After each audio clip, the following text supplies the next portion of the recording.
the new guidelines for BPH that came out. And the AUA has guidelines for lots of different disease processes. With BPH, we have different levels, and it's grade A, grade B, grade C.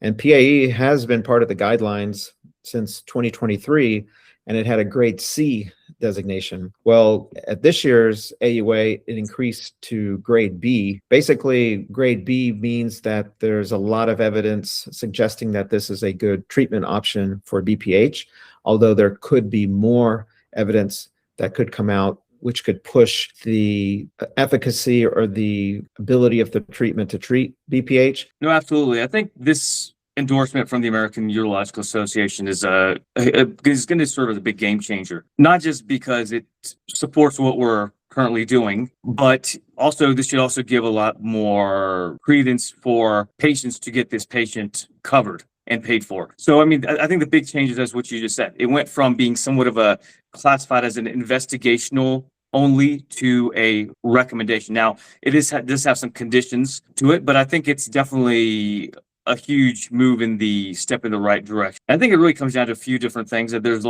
some studies out there, but I think it really comes down to a couple major studies. One was there's this large, like a single blind study comparing the prostate artery embolization to a sham procedure. They found improvement in the key scores, the IPSS score, showing improvement in voiding and urination. They found also volume reductions as well. And then there's a large series that was produced by Doc down in Miami, Dr. Badia's group. They did about 1,000 of these procedures, kept track of it over a very long period of time. And I think that also serves as, even though it is a single center study, a lot of great information that we can get out of that.